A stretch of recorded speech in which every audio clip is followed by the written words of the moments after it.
नमस्ते दोस्तों, मैं doctor Pawan Sharma the psychedelic आपका स्वागत करता हूं आज के इस अंक में। दोस्तों, आज हम बात करेंगे मेरे द्वारा लिखी किताब NLP कल्पतरु के पाठ संख्या 8 सुझावों की शक्ति का वरदान के बारे में। अभी तक हमने समझा कि किस तरह से हमारी मनोदशा बनती है और बिगड़ती है।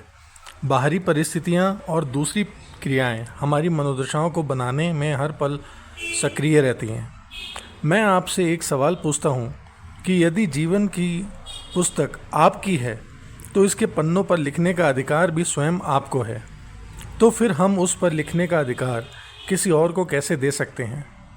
हम अपने द्वारा किए गए कामों के जिम्मेदार स्वयं होते हैं, जो हमने स्वयं हमारी स्वीकृति से किए होते हैं।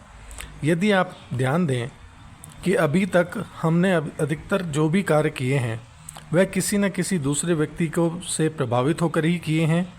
हमारे सारे कार्य दूसरों द्वारा की गई प्रतिक्रियाओं का परिणाम है। हर समय कोई न कोई हमारी पुस्तक के पन्नों पर अपने अनुसार छाप छोड़ता रहता है, और बाद में जब कभी हम अपने पन्नों को पलट कर देखते हैं तब सोचते हैं कि काश हमने उस समय ऐसा नहीं किया होता। ज़िंदगी में सबसे दुखद शब्द होते हैं, मुझे ऐसा कर लेना चाहिए था। आपका मस्तिष्क हर प्रतिक्रिया पर स्वतः ही प्रतिक्रिया करता है। यह प्रतिक्रियाएं हमारे द्वारा बनाए गए विश्वास, भ्रांति, सत्य और छाप के अनुसार व्यक्त होती हैं। ये छाप हमारे आसपास के वातावरण, समाज, परिवार और मित्रों या मीडिया द्वारा व्यक्त किए गए सुझावों से बनती है। आपका चेतन मन किसी द्वारपाल की तरह है।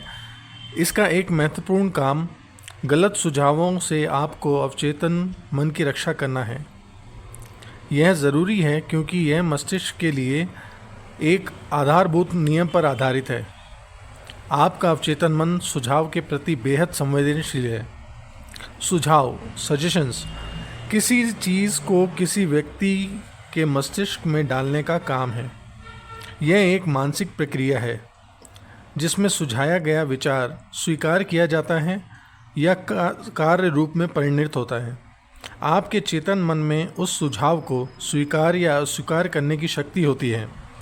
हम सबके अंदरूनी डर, मान्यताएं और राय होती हैं। ये अंदरूनी मान्यताएं हमारे जीवन को नियंत्रित करती हैं। सुझाव में स्वयं की कोई शक्ति नहीं होती है। इसकी शक्ति तो इस बात पर उत्पन्न होती है कि आपको इसे मानसिक रूप से स्वीकार कर लेते हैं। सिर्फ तभी आपके अवचेतन मन की शक्तियाँ सुझाव के प्रकृति के अनुरूप काम करती हैं। आपका अवचेतन मन मजाक नहीं समझता है। यह तो आदेश का शब्दशः पालन करता है। सुझावों का प्रयोग स्वयं को अनुशासित और नियंत्रित करने के साधन के रूप में किया जा सकता है। इसका प्रयोग दूसरों पर नियंत्रण करने के लिए भी किया जा सकता है जिन्हें मस्तिष्क के नियमों की समझ नहीं है। बाहरी सुझाव का मतलब है कि किसी दूसरे व्यक्ति के सुझाव। यदि युगों और दुनिया के हर हिस्से में सुझाव की शक्ति से मानव जाति के जीवन की प्रमुख भूमिका निभाई है। सभी युगों और दुनिया के हर हिस्से में सुझाव की शक्ति ने मानव जाति के जीवन में प्रमुख भूमिका निभाई है। राजनीतिक मान्यताएं, धार्मिक आस्थाएं और सांस्कृतिक परंपराएं बाहरी सुझाव की शक्ति की बदौलत ही फलती फूलती और कायम रहती हैं। बचपन में आप सुझावों का विरोध नहीं कर सकते थे। वयस्क होने के बाद आप चयन कर सकते हैं।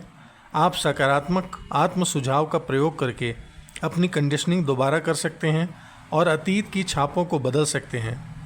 सृजनात्मक आत्म सुझाव आपको नकारात्मक कंडीशनर से मुक्त कर सकता है। यदि आप पीछे मुड़कर देखें तो आसानी से याद कर सकते हैं कि माता पिता, दोस्तों, रिश्तेदारों और सहयोगियों ने किस तरह आपको नकारात्मक सुझाव दिए थे। आप पाएंगे कि उनमें से अधिकतर बातें झूठी थीं। उनका छुपा हुआ उद्देश्य आप में डर पैदा करके आपको नियंत्रित करना था और है। धीरे धीरे आपको पता चल जाएगा कि जाने अनजाने लोगों के सुझावों का उद्देश्य यह होता है कि आप वैसा ही सोचें, महसूस करें और हरकत करें जैसा वे चाहते हैं, ताकि उन्हें फ़ायदा पहुँचे, भले ही आपको नुकसान हो। आत्म सुझाव आत्म सुझाव का मतलब खुद को किसी निश्चित और विशिष्ट बात का सुझाव देना है। खुद को सही आत्म सुझाव देने की आदत बनाएं। आत्म सुझाव हमारे अवचेतन मन को प्रभावित करके हमारी सोच को बदलता है और हमारे व्यवहार में भी हमारी सोच झलकती है। इस तरह आत्म सुझाव हमारे सोच के तरीकों को प्रभावित करके हमारे व्यवहार पर असर डालता है। एक तरह से यह आत्मविश्वास जगाने वाली भविष्यवाणियों के रूप ले लेता है। दुनिया में इतनी अव्यवस्था और दुख इसलिए है क्योंकि अधिकांश लोग अपने अवचेतन और अवचेतन मन के बीच के संबंध को नहीं समझ पाते हैं।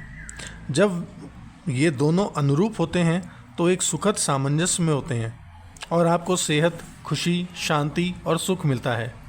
जब चेतन और अवचेतन मन सामंजस्य और शांति में मिलकर काम करता है तो कोई रोग या मतभेद नहीं रहता है।